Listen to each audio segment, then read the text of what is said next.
네, 라이징 스타 시간입니다. 해외 주식 시장에 투자하려면 어떻게 그리고 어떤 종목을 골라야 할까요? 그 힌트들 오늘도 열심히 찾아보도록 하겠습니다.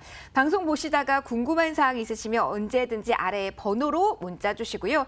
아니면은 검색창에 MTN 글로벌 랩을 치시면 더욱더 많은 정보 얻어가실 수 있습니다. 두 채널 모두 확인해 보시면 좋겠고요.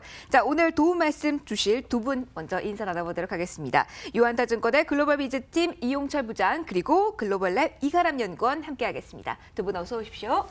안녕하세요. 네, 안녕하세요. 자, 먼저 오늘 이용철 부장님과 먼저 이야기 나눠보도록 하겠습니다. 중국 시장에 관해서 어떠한 팁을 가지고 투자하면 될지 계속해서 매주 새로운 주제로 저희에게 정보 주시고 계신데요. 자, 부장님 오늘은 어떤 주제를 좀 한번 알아볼까요? 오늘은 중국의 여행 산업에 대해서 이야기해 볼까 합니다. 중국인들이 소득 수준이 높아지고 그에 따라서 해외여행에 대한 욕구가 높아지고 있는 상황입니다. 그래서 최근 중국인들의 여행 산업의 패턴이 어떻게 변하고 있는지 이런 부분에 대해서 좀 짚어보고 관련주들 얘기해 볼까 합니다. 네, 뭐 국내를 봐도 그렇고요. 중국 여행객의 비중이 뭐 제주도만 봐도 상당하고 그리고 지금 일본에도 중국 여행객이 거의 절반 이상일 정도로 중국인들의 여행에 대한 수요는 정말 높아진 것 같거든요. 자, 그러면 어떤 포인트를 좀 보는 게 좋을까요? 첫 번째는 중국 정부가 따이공에 대한 규제를 시작했다라는 점입니다. 따이공이라고 하면은 이제 보따리상을 말하거든요. 따이 가지고 다니는. 그렇습니다. 네. 그래서 한국에 뭐 배나 비행기 편으로 들어와서 면세점에서 명품을 사가지고 다시 중국에 와서 되파는 그런 형태의 상인들을 이제 따이공이라고 얘기를 하는데요. 그래서 국내 면세점에 가면 대량으로 구입하는 따이공들을 쉽게 만날 수 있습니다. 실제로 맥킨지 보고서에 따르면 중국 여행자들의 47%가 주요 목적이 쇼핑이다. 해외여행의 목적의 첫 번째가 쇼핑이다. 그리고 중국 전체 명품의 소비가 70%는 해외 쇼핑에서 이루어진다. 이런 통계가 있습니다. 맞아요. 그 배를 타고 이제 중국에 갈 때는 중국 유학생들이 가장 많은 부탁을 받거든요. 술 한 병만 가지고 들어가실 수 있겠냐 뭐 이런 요청을 많이 받는데 이제 이게 금지된다는 거죠.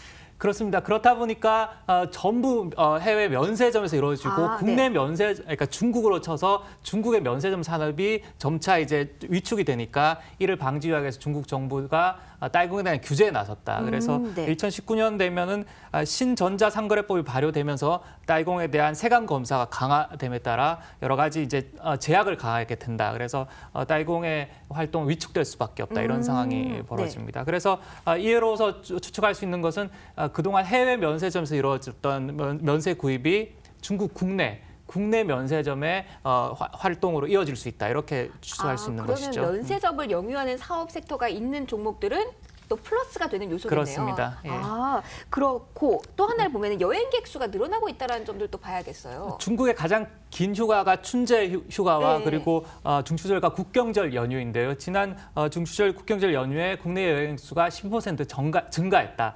그리고 특히 이제 해외 여행이 이제 많이 늘어났다. 중국의 여권 발급률이 지금 10% 미만입니다. 우리나라에는 여권이 전 국민으로 봤을 때 50% 정도 수준으로 발급이 돼 있거든요. 생각보다 낮은 편이네요. 굉장히 낮죠. 네. 그래서 아직도 해외여행은 초기 단계다 볼 수 있고요.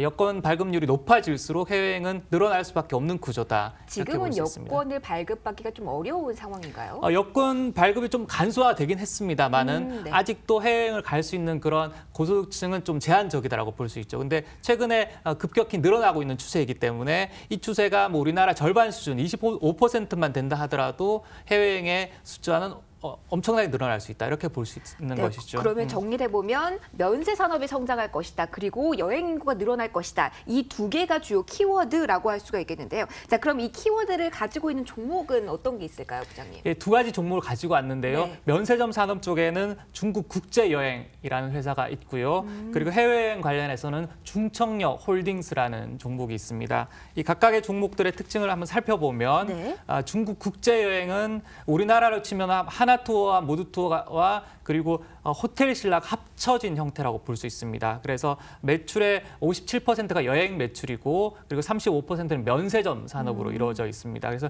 중국의 대표적인 면세점과 그리고 여행 기업으로 볼 수가 있고요. 그리고 중청역 홀딩스는 관광사업과 IT 산업을 동시에 하는 겁니다. 그래서 온라인에서 여행 상품을 파는 뭐 하나투어나 모두투어 같은 형태의 인터파크나 그렇습니다. 예, 그런 형태이고요. 그래서 그 중국 3대 여행사의 지위를 가지고 있으면서 그리고 부동산, 호텔, 산업을 가지고 있고요. 그래서 관광 상품이 43%, IT 솔루션과 마이스까지 포함하는 그런 개념의 여행사라고 볼 수 있겠습니다. 큰 개념에서 움직이는 회사네요.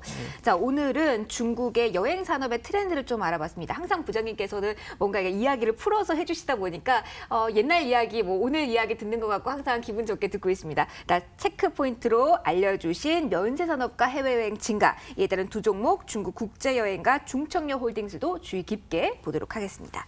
자, 이어서 라이징 스타에 대한 이야기도 조금 더 해보도록 할까요? 자, 종목에 대한 이야기 본격적으로 나누기 전에 화면으로 만나보시겠습니다. 네, 미국에 상장된 글로벌랩 라이징 스타 종목들 쭉 보도록 하겠습니다. IM골드가 1.06%, 1%대 상승으로 거래 마감지였고요. 지수가 좀 흔들리다 보니까 크로마덱스는 18% 하락, 아이클릭 인터랙티브 아시아는 1.75% 그러나 상승이었습니다. 엠코 테크놀로지는 조금 조정받았네요. 23센트 하락으로 거래 마감, 7달러 선에 거래됐습니다. 자, 일본의 라이징 스타 종목들도 보겠습니다. 세가사미 홀딩스는 1엔 정도 내렸고요. 산바이오 1.87% 정도 조정받았습니다. 뇌신경계 치료제를 개발하는 회사고요. 랜드 비즈니스는 상승 선전했네요. 0.51% 상승이었습니다. 그리고 처음으로 소개해드리는 종목이 아닐까 싶습니다. 일본 봉투 산업의 20%를 점유하고 있는 기업입니다. 이무라앤벌롭은 하락이었습니다. 7엔 정도 조정을 받았네요. 자, 그렇다면 이 중에서도 내가 투자할 수 있는 종목 언제 잡을 수 있을지 중요하겠죠. 자, 이러한 이야기들 지금부터 나눠보도록 하겠습니다. 이가람 연구원님, 항상 이제 연구원님 출연하시는 날 저희가 이제 월가가 화답했다 뭐 이런 이야기를 항상 많이 드리는 것 같은데 네. 이전에도 바이오스크랩 얘기를 이제 연구원님과 했던 것 같은데 오늘도 좀 좋은 소식이 있다면서요? 네, 아무래도 밤 사이에 굉장히 좋은 소식이 한 가지 있었습니다. 그래서 지난번에 한번 소개해드린 이제 골드 관련주로 IM 골드가 있었는데 세계적인 금융 그룹이죠. 맥쿼리에서 이제 매수 의견 변경이 있었습니다. 그래서 이제 중립 의견이었는데 이제 아웃퍼폼으로 의견 상향 조정이 있었고요.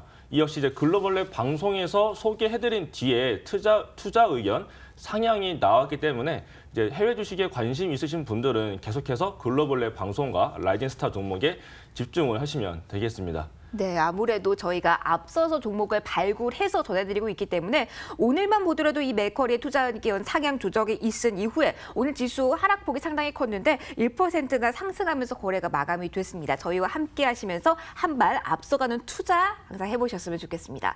자, 앞서갈 수 있는 종목들 하나씩 볼게요. 오늘은 어떤 종목 먼저 살펴볼까요? 네, 아무래도 최근에 이제 고령화 사회로 가면서 시청자분들과 또 옆에 계신 이제 김민재 앵커님도 이제 노화 방지에 굉장히 관심이 항상 하는 큰 이슈죠. 네, 많으실 텐데요. 이제 노화 방지에 집중을 하고 있고 또 그 사업의 실적도 잘 나오고 있는 기업입니다. 나스닥에 상장되어 있는 크로마덱스인데요. 이 기업은 이제 건강 기능 식품 전문 회사이고요. 특히 노화 방지에 집중을 하고 있는 회사입니다. 주력 제품으로는 특허도 있고 이제 임상 실험에서 효능도 입증된 트루나이어젠이라는 게 있는데 나이가 들게 되면서 체내 에너지 생산에 이제 주력 집중할 수 있는 결정적인 역할을 하는 NAD라는 게 감소를 하게 됩니다. 하지만 이제 40대에서 60대 사이에 많이 감소를 하게 되는데 이때 트루나이어젠을 복용하게 되면 이 NAD라는 게 증가를 하게 되면서 이렇게 노화 방지를 할 수 있다라고 얘기가 나오고 있는데요. 이렇게 하게 되면 이제 이런 제품을 만드는 회사가 크로마덱스 말고도 많지 않을까라는 생각을 좀 해볼 수 있겠는데 NAD 레벨을 안전하고 효과적으로 향상시키고자 하는 경쟁사들은 보시는 것처럼 많이 있지만 현재 제품을 시판하고 판매하고 있는 회사는 크로마덱스가 유일합니다. 그러면 우리도 지금 어디 매장, 건강식품 매장을 간다면 구입할 수 있는 제품인가요? 지금 우리나라에 정식적으로 수입은 안 돼 있는데 이제 직구를 많이 하게 되잖아요. 해외 병행 수입이나 네네. 이제 해외 구매 대행을 통해서 저도 인터넷에 알아봤거든요. 네. 이거 저도 관심이 생겨서 저도 알아보다 보니까 네. 저도 관심이 있어서 얼마나 더 이제 젊어지시려고. 그래서 이제 찾아보다 보니까 이제 구매 대행으로는 이제 저희가 살 수 있더라고요. 아, 근데 저는 또 하나 궁금한 게 저희가 바이오, 헬스케어 이쪽을 좀 많이 들여다보기는 하는데 항상 이제 병원에서 사용할 수 있는 임상 관련이었거든요. 근데 이건 건강식품인데 처음으로 이제 건강식품을 판매하는 기업을 저희가 소개해드리다 보니까 성격적으로 모멘텀이 좀 다른지 어떠한 점에 투자 포인트가 다른지 좀 딱 잡히지가 않네요. 아무래도 이제 제약 바이오 쪽은 이제 제약 바이오 임상 실험에 대한 기대감에 대해서 많이 상승세가 나타나기도 하고 이제 임상이 실제로 성사가 될지 안 될지를 모르는 상태가 되는데 이 기업 같은 경우는 이제 건강 보조식품의 성격이다 보니까 그리고 또 완제품을 판매를 하는 회사입니다. 그렇기 때문에 훨씬 더 안정적이다라고 볼 수 있겠고요. 실제로 보시는 것처럼 많은 국가에 수출이 되고 있고 그리고 이제 홍콩의 이제 왓슨스에서 이제 작년에 이제 뭐 최고의 건강 노화 방지 이제 보조식품으로 선정이 되기도 네. 했던 상품입니다. 그리고 최근에 이슈로 보게 되면은 캐나다 보건청에서 승인이 떨어지면서 캐나다로도 판매가 이제 가능해지게 됐고요. 그다음에 이제 네슬레 헬스사이언스라고 이제 세계적으로 건강 보조식품의 리더격인 회사가 있습니다. 이제 이 회사로도 글로벌 공급 계약에 대한 체결이 성사가 되면서 유통망이 더 확대가 됐고 앞으로 실적은 더 좋아질 것으로 전망이 되고 있습니다.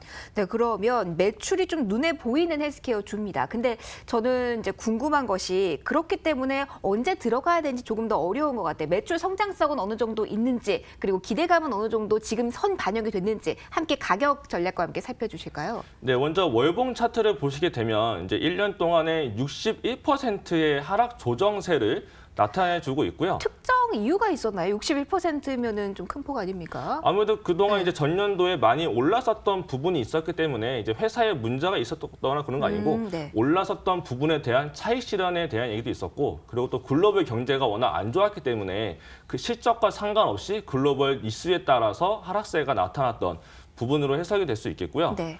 그래서 최근에 보시게 되면 바닥을 현재 다지는 모습이 나오게 되고 일봉 차트를 보시게 돼도 최근에 대량 거래가 발생된 이후로 지금 박스권인 3.2달러 위로 올라와 있는 상태인데 지금 현재가는 지금 보시는 차트보다는 조금 내려가 있긴 합니다. 3.17달러에 있지만 지금 매수를 보게 되면은 이제 넉넉하게 3.1달러부터 3.4달러까지 넉넉하게 제시해드리겠고요.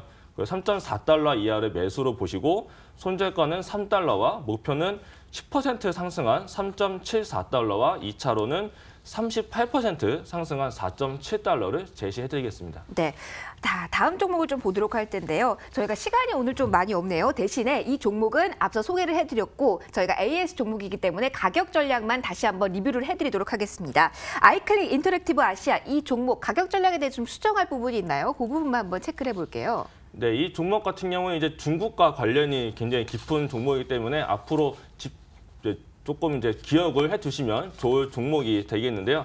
간단히 바로 가격 제시부터 해드리자면 매수는 이제 조금 올라가 있긴 하지만 바로 보기보다 조금 기다리자. 왜냐하면 이제는 네. 조금 이제 리스크가 조금 발생될 수 있기 때문에 중국과의 리스크로 이제 조금 기다렸다가 3.8달러에 매수를 보시고요. 손절은 3.3달러와 목표는 17% 상승한 1차로 4.45달러 그리고 2차로는 31% 상승한 5달러를 제시해드리겠습니다. 네, 크로마덱스와 다르게 아이클릭은 조금 기다려야 되는 종목으로 오늘 가격 전략 제시를 해드렸습니다. 자, 많은 정보 얻어가셨나요? 자, 유한타증권의 글로벌 비즈팀 이용철 부장 그리고 글로벌의 이가람 연구원과 여기서 인사드리겠습니다. 두 분 감사합니다. 고맙습니다. 네, 오늘 미국 주식시장의 하락폭이 비교적 컸습니다. 이슈도 많이 불거졌고요. 저희가 이런 이슈들 하나씩 점검을 해드렸고 이런 장에서도 내 계좌는 풍성할 수 있게 글로벌랩의 선정 종목들도 꼼꼼하게 리뷰를 해드렸습니다. 내일도 저희는 더욱더 알찬 정보 들고 돌아오겠습니다. 시청해주신 모든 분들 감사합니다.